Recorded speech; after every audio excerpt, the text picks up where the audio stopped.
BJP और देश के प्रधानमंत्री की सरकार को, नरेंद्र मोदी और उनकी सरकार को 10 दिन लग गए।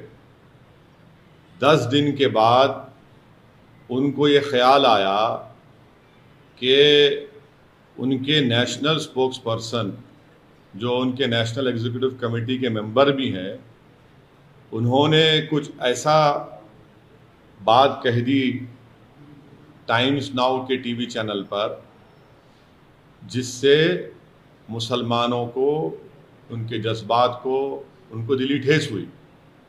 10 दिन के बाद कैसे ख्याल आया प्रधानमंत्री को, जबकि हर प्राइम टाइम शो लोग बोलते हैं, प्रधानमंत्री खुद बैठकर देखते हैं।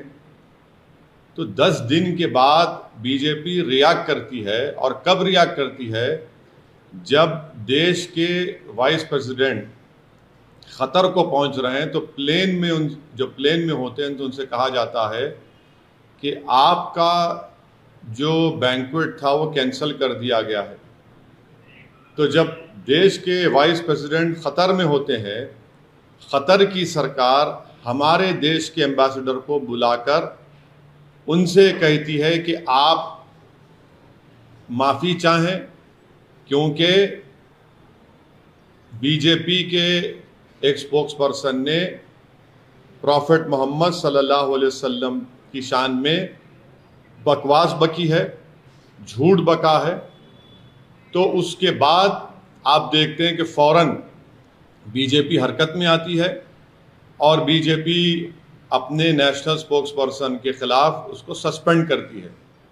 मैं देश के प्रधानमंत्री को, जब भिवंडी में मैं जनसभा को एड्रेस कर रहा था, उस वक्त भी प्रधानमंत्री से अपील किया कि आप देश के प्रधानमंत्री हैं, आप अपने नेशनल स्पोक्स पर्सन के खिलाफ एक्शन लीजिए। ये गलत कहा उन्होंने, मगर देश के प्रधानमंत्री टस से मस नहीं हुए। और 10 दिन के बाद, क्योंकि गल्फ कंट्रीज में ये मसला बहुत बड़ा हो चुका था, इसलिए हालत मजबूरी में देश के प्रधानमंत्री ने अपने नेशनल स्पोक्स पर्सन के खिलाफ एक्शन लिया। ये सरासर गलत है।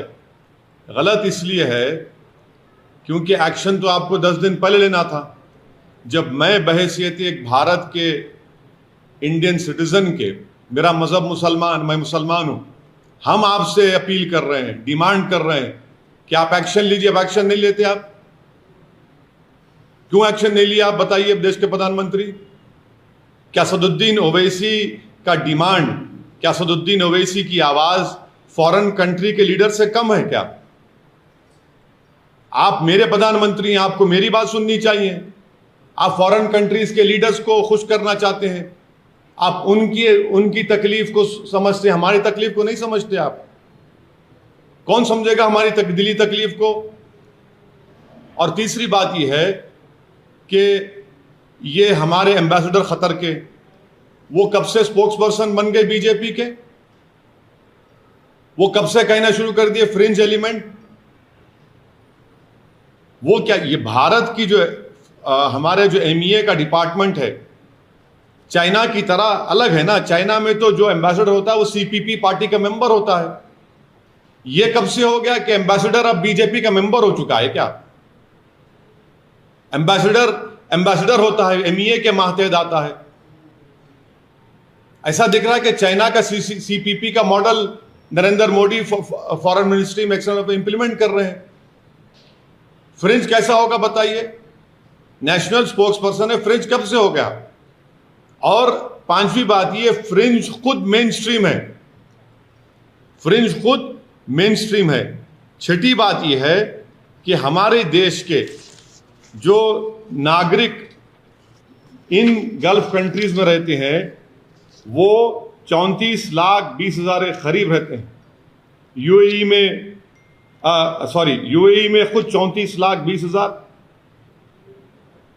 सऊदी अरेबिया में 25 लाख, यूनाइटेड स्टेट्स में 12,80,000, कुवैत में 10,29,000, ओमान में 7 लाख, कतर में 7.5 लाख, नेपाल में 5 लाख, यूनाइटेड किंगडम में 3-3.5 लाख करीब, सिंगापुर में 3.5 लाख, बहरीन में 3,23,000, और जितने टॉप 10 एनआरआई डेस्टिनेशन है उसमें 6 के 6 ये गल्फ कंट्रीज में है। अगर ये गल्फ कंट्रीज में इंडियंस के खिलाफ हॉस्टिलिटी बढ़ जाएगी तो क्या होगा?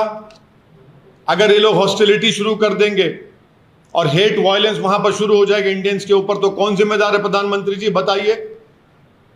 और देश को 55% रेमिटेंस यही कंट्री से आता है जिसका मैंने भी नाम लिया। क्या कर रहे हैं? कौन सी फॉरेन पॉलिसी है प्रधानमंत्री जी आपकी?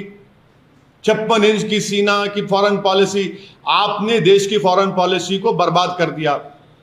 जो डोमेस्टिक हेट पॉलिटिक्स है वो फॉरेन पॉलिसी को आप कन्वर्ट कर दिए उसको, और उसका खैमियाजा हम देख रहे हैं कि कभी ऐसा नहीं हुआ कि देश के एम्बेसडर्स को कंट्रीज बुलाकर कह रहे हैं कि आपने गलत कहा, डिमार्च दे रहे हैं कि आप माफी चाहिए, आप माफी चाहिए। ईरान के फॉरेन मिनिस्टर आइंदा हफ्ते आने वाले हैं। ईरान हमारे देश के एम्बेसडर को बुलाकर बोलता है कि आपने प्रॉफेट मोहम्मद सल्लल्लाहु अलैहि वसल्लम की इंसल्ट की है, माफी चाहिए। वाइस प्रेसिडेंट खतर में है, उनकी खतर मौजूदगी में एम्बेसडर को बुलाकर कहा जाता है इतनी बड़ी बेइज्जती भारत की। कौन सी फॉरेन पॉलिसी है? और मैं फॉरेन मिनिस्टर से पूछना चाह रहा हूं, India's internal matters now what is this, please tell us, बताइए। हमारा देश का अंदरूनी मामला आप सब जगह बोलते हैं जयशंकर साहब, ये कौन सा इंटरनल मैटर हो गया? अब ये इस तरह के बयानात देकर 10 दिन तक खामोश बैठकर और भारत के मुसलमानों को उनकी आवाज को नहीं सुनना प्रधानमंत्री की, ये प्रधानमंत्री भारत के मुसलमानों की नहीं बल्कि भारत के शहरियों की बेइज्जती कर रहे हैं। हम 10 दिन से पुकार रहे हैं, एफआईआर रजिस्टर करा रहे हैं कि एक्शन लीजिए, मगर आप अब एक्शन किस पे लेते? कानपुर पे एक्शन लेते जहां पर 34 मुसलमानों एनएसए लग गया, और आपकी स्पोक्स पर्सन आराम से अपने घर में बैठी है, कोई उन पर एक्शन नहीं लेगा। अगर आज कोई फेसबुक पोस्ट पर या ट्विटर पर देश के प्रधानमंत्री के बारे में अनाप शनाप बक दे तो 24 घंटे के अंदर उसको अरेस्ट कर लिया जाता है, जेल में डाल दिया जाता है। कि देश के प्रधानमंत्री को अगर कोई अनाप शनाप बकेगा और प्रॉफेट मोहम्मद के बारे में अनाप शनाप बकेगा तो आप एक्शन नहीं लेंगे, देश के प्रधानमंत्री पे लेंगे। हम 10 दिन से पुकार रहे हैं, एक्शन लीजिए, आप हमारे प्रधानमंत्री, आप एक्शन नहीं लेते। और सातवीं बात यह है कि इसका मुझे जो एप्रीहेंशन है, अगर कल इजिप्ट, सऊदी अरेबिया कुछ अगर वो अपनी पॉलिसी में तब्दील करते और ये कहेंगे कि नहीं सुएज कनाल से इंडिया के गुड्स नहीं गुजर सकते, कौन जिम्मेदार है प्रधानमंत्री इसका बताइए। सातवीं बात, क्या यह बात सच नहीं है कि किंगडम ऑफ सऊदी अरेबिया ने जो भारत को ऑयल बेचता है $2 से उस ऑयल को बढ़ाकर $6 कर दिया? और बोलिए ज्ञानवापी, और बोलिए और बोलिए, गालियां दीजिए मुसलमानों को, इस्लाम को। अब ये $2 से $6 कर दिया है, और प्रधानमंत्री बताना पड़ेगा देश को, अमेरिका को रेट नहीं बढ़ा, सऊदी अरेबिया ने ऑयल बेच वही रेट पे बेच रहे हैं। भारत को $2 से $6 कर दिए। प्रधानमंत्री कौन सी फॉरेन पॉलिसी आपकी? आठवीं बात यह है कि बीजेपी, ये इनके हरकतों से बीजेपी डेलिबरेटली अपने लोगों को बोलती है जाकर गाली दो, हेट की जो स्पीचेस हैं वो करते रहो, नफरत पैदा करो मुसलमानों के ताल्लुक से देश में। और जब मामला गर्म हो जाता है बीजेपी फौरन बोलती है नहीं हम तो माफी चाहते हैं, इनको हटा दिया हमने। क्या सस्पेंशन कोई वजह, अरेस्ट क्यों नहीं किया जाता आपके स्पोक्स पर्सन को? क्या 295 153 आईपीसी नहीं है क्या? वो सिर्फ खाली प्रधानमंत्री के खिलाफ बोले तो होगा? और जो स्पोक्स पर्सन को सस्पेंड करें वो अपना वीडियो जारी करके वो कहती हैं कि मुझसे तो देश के होम मिनिस्टर ने बात की, बीजेपी के बड़े बड़े नेताओं ने मुझसे बातचीत की और कहा कि हिम्मत मत हारो, तुमने सही कहा। तो प्रधानमंत्री पूरी विश्व को यह स्टेटमेंट दे रहे हैं कि आप मुसलमानों को प्रॉफेट मोहम्मद के बारे में अनाप शनाप बकते रहिए, हम कुछ नहीं बोलेंगे। हाँ, अगर कुछ बाहर कुछ हो गया तो जब हमको तकलीफ होगी। भारत के मुसलमान को क्यों नहीं सुनते प्रधानमंत्री? आखिर क्या मेरी वैल्यू कम है देश के प्रधानमंत्री एक फॉरेन कंट्री के लीडर से? मैं पुकार कर कह रहा हूं FIR रजिस्टर हो रहे हैं, मगर आप नहीं सुनना चाहते। और आखिरी बात यह है कि अब हम देख चुके हैं कि इसका बहुत बड़ा इकोनॉमिक खमियाजा भी भुगतना पड़ेगा, क्योंकि देश के प्रधानमंत्री इसके जिम्मेदार होंगे।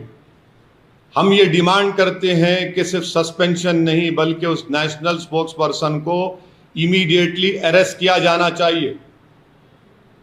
अरेस्ट क्यों नहीं किया जाता? कानपुर में गड़बड़ हुई तो 35 लोगों पर NSA लग जाता है।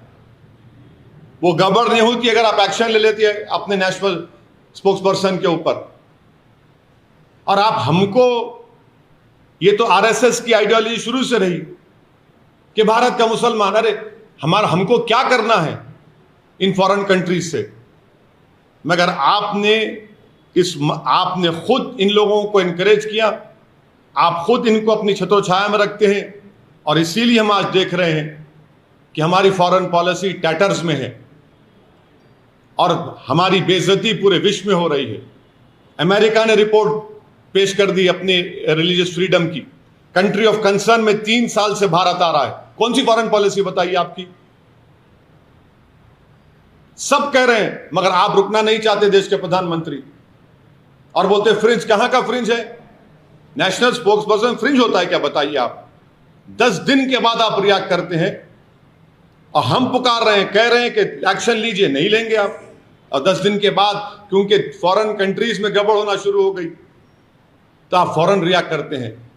इस स्पोक्स पर्सन को अरेस्ट करना चाहिए, उनको जेल को जाना चाहिए, उनके ऊपर जो FIR रजिस्टर किए, ये गवर्नमेंट के इंसाफ का तकाजा है। सिर्फ आप लेटर लिख कर दे देंगे कि आपने पार्टी का पोजीशन ये था, 10 दिन के बाद आपको ये ख्याल आया कि आपके व्यूज पार्टी के पोजीशन से कॉन्ट्री हैं। 10 दिन तक आप सो रहे थे क्या? हमारी तकलीफ आप महसूस नहीं करेंगे? खतर में होगा, ईरान बोलेगा, मस्कत बोलेगा, सऊदी अरेबिया बोलेगा, तो आप हरकत में आएंगे। और देश के प्रधानमंत्री को मैं याद दिलाना चाह रहा हूं कि आपने दिसंबर में जब CAA का कानून पास किया, आपने एक स्टेटमेंट दिया था। आपने कहा था कि मुस्लिम कंट्रीज मुझे बहुत चाहते हैं, तो मुसलमान क्यों डरेंगे भारत के? देश के प्रधानमंत्री, हम भारत के हैं, हम आपसे पूछ रहे हैं आप क्यों हरकत में नहीं आए हमारे इस डिमांड को? मगर 10 दिन तक आप खामोश बैठे। इससे साफ जाहिर हो रहा था कि आपने कहा कि बोलते रहो बेटा, अगर कुछ होगा तो हम तुमको सस्पेंड कर देंगे।